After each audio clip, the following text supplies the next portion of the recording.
नमस्कार, देवश्री में आप सभी का स्वागत है। Please like, share and subscribe my channel. आज हम चर्चा करने जा रहे हैं सूर्य। सूर्य को हम अच्छा कैसे कर सकते हैं? ये साल ख़त्म हो रहा है और इसको हम टाटा बाय-बाय कर रहे हैं कि अब कुछ ही दिन रह गए हैं, लेकिन अब 2026 आने वाला है और उसका रूलिंग प्लैनेट जो रहेगा वो सूर्य रहेगा। अब हम इस समय सूर्य को कैसे अच्छा कर सकते हैं? कइयों का चार्ट में सूर्य खराब भी होगा और कइयों का बहुत अच्छा काम कर रहा होगा और लेकिन कुछ का मज़बूत होगा, कुछ का मतलब इतना ग्रह अच्छा नहीं होगा कि वो अच्छे फल दे सके, तो कमज़ोर सूर्य भी होगा। तो हम इसको कैसे सही कर सकते हैं और मज़बूत को और अच्छा कैसे कर सकते हैं? तो सबसे पहले मैं बताना चाहूँगी कि सूर्य जब इस साल है तो अथॉरिटेटिव रहेगा और जो भी अथॉरिटेटिव आपको दिखेंगे उनका इसका मतलब है कि सूर्य बहुत मज़बूत है। जो लीडरशिप क्वालिटीज़ में रहेगा, जो लीडर की तरह भाँति आगे बढ़ेगा और अपना पंचम लहराएगा, उसका समझ लीजिए कि सूर्य बहुत अच्छा मज़बूत स्थिति में है और सूर्य बहुत अच्छा काम कर रहा है। अगर अब इसी सूर्य को अगर कमज़ोर देखेंगे तो वो अपने पिता के साथ अपने संबंध अच्छे नहीं रखेगा। उसके पिता के साथ कभी भी संबंध अच्छे नहीं रहेंगे। उसके पिता से उस उनका जो सामंजस्य है वो ठीक से बैठेगा नहीं।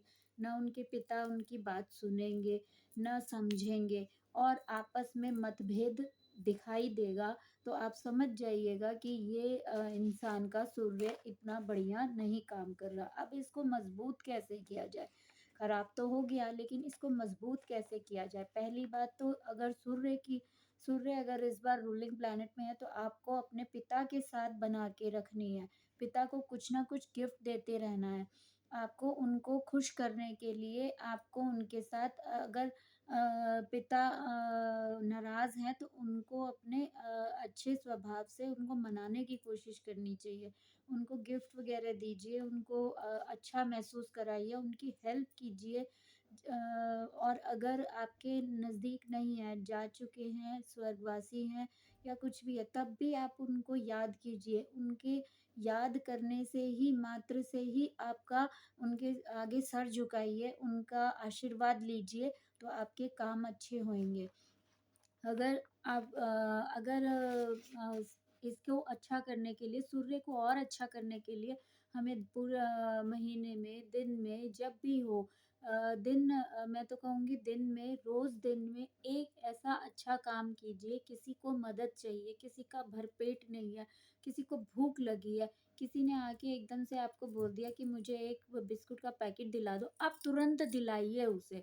आपका सही होगा, आपका सूर्य अच्छा हो जाएगा।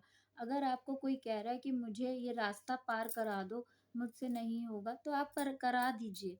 अगर आप देखिए कि उसको पॉकेट मनी की ज़रूरत है, उसको कुछ पैसे की ज़रूरत है, ये तो उसको आप करा दीजिए। अगर चल के कोई आए तो बहुत ही बढ़िया, इससे बढ़िया तो कोई उपाय ही नहीं होता। कोई आपसे मदद माँग ले कि मुझे ये मदद की ज़रूरत है, अगर आप करा सकें, तो आप ये सोचिएगा कि क्या पता ये मदद करने के लिए किसी ने मुझे एक ज़रिया बनाया है और मुझे इसकी मदद करनी है, मैं इसकी मदद कैसे कर सकता हूँ? जब आपके मन में ये आ जाएगा तो आप अवश्य ही आप ये देखेंगे कि कई बार कई कई मदद माँगने आपके पास ज़रिए आते हैं लोग मदद माँगने कि आप क्या उनके द्वारा कोई अच्छा काम होने वाला है, कोई आपका काम अटका हुआ काम निकल जाएगा अगर आपने उसकी मदद कर दी तो। क्या कई बार ऐसे होता है कि हमारे पास भगवान खुद चला के प्रेरित करके किसी को हमारे सामने लाके खड़ा कर देते हैं। हम कभी-कभार तो काम कर देते हैं और कई बार हम गुस्से से झड़क के भेज देते हैं। पर ऐसे नहीं करना चाहिए। मैं ये कहती हूँ कि कई बार प्रेरित होके ही ग्रह ही हम कुछ काम हम अपने कुछ काम कर रहे हैं। मतलब समझ लीजिए आप कोई उपाय अपना किसी ने बताया और आपने वो उपाय आप कर रहे हैं। लेकिन उसके बीच में ही कोई आपसे आके माँगने खड़ा हो जाता है। कई बार तो आप कर देते हैं और कई बार नहीं करते। अरे वो ग्रह ही ग्रह को काटने के लिए आपसे मदद माँगने आया है और आपने मदद कर दी तो आप भी देखेंगे कुछ दिन के बाद आपके काम अपने आप निकल जाएँगे। यही होता है ग्रह से ग्रह को कटना। आप अब उसकी म आपने उसकी मदद की, भगवान आपकी मदद खुद कर देगा आके। आपको कुछ करने की ज़रूरत ही नहीं है, क्योंकि आपने सामने वाले की मदद करी तो भगवान अपने आप से ही बोलेगा कि इसने उसकी मदद कर दी, तो मुझे अब इसकी मदद के लिए खुद ही खड़ा होना है। ये होता है आपकी मदद का वो। अब आप देखिए कि ब्लाइंड स्कूल में मैं ये बताने जा रही हूँ कि ब्लाइंड स्कूल में सन है, तो इस बार ब्लाइंड स्कूल में आप हेल्प कीजिए, कुछ अंधे व्यक्तियों को कुछ दीजिए, कुछ खाने को दे दीजिए, कुछ उनको उनको कुछ पहनाने उड़ाने के लिए कुछ दे दीजिए, सर्दी का मौसम है तो आप उन्हें कंबल दे दीजिए, काला सफ़ेद कंबल दे आइए, वृद्धाश्रम में कुछ बाँट आइए, मोजे जुराबे जो उन्हें पता कीजिए कि क्या चीज़ की ज़रूरत है, वो चीज़ उपलब्ध करवाइए। लंगर में खाना इस बार ना खाएँ, 1, 10, 19, 28 ये वाले तो ज़रूर से ना खाएँ, और अगर आप लंगर में खाना खा रहे हैं, तो उधर नमक का दान ज़रूर कीजिए या कुछ उन्हें कुछ पैसे दे के आइए। कुछ पैसे दे दीजिए वहाँ पे, मतलब अगर कोई बोले कि इधर दान दक्षिणा देनी है तो आप कुछ दे दीजिए, उसके बाद आप चाहे खा रहे हो तो वो कोई बात नहीं है। लेकिन अगर आप बिना खाए और बिना दिए कुछ खा के आ रहे हैं, तो 1, 10, 9, 19, 28 अलर्ट हो जाइए कि इस बार आपको इस बार क्या, मैं तो वैसे भी नहीं खाती, आई एम ऑल्सो नंबर 1, तो मैं लंगर प्रसाद कम खाना प्रेफ़र करती हूँ, मैं कम खाती हूँ और कोशिश यही रहती है कि खाएँ ना। तो लंगर प्रसाद आप ना खाएँ तो ज़्यादा अच्छा है, और कुछ दान अवश्य दें।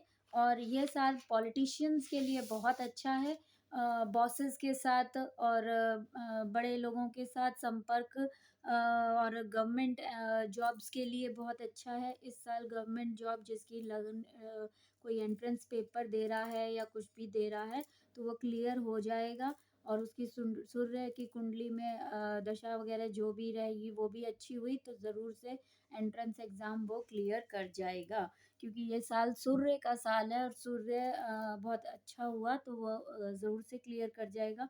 और इस साल जितने भी सरकारी अधिकारी हैं उनके लिए ये साल बहुत अच्छा है, पॉलिटिशियंस नेताओं के लिए बहुत अच्छा है, और बहुत अच्छे-अच्छे काम करते हुए दिखाई देंगे, बहुत उच्च स्तर पे आपको दिखाई देंगे कि बहुत अच्छे काम किए जा रहे हैं, बहुत ग्रोथ हो रही है, ये देखा जाएगा। और सोने के दाम में बढ़ोतरी होनी होगी इस साल। इस साल सोने के दामों में बढ़ोतरी होगी, और ये गोल्ड में सबसे ज़्यादा आपको देखने को मिलेगा कि गोल्ड के दाम बढ़ गए हैं।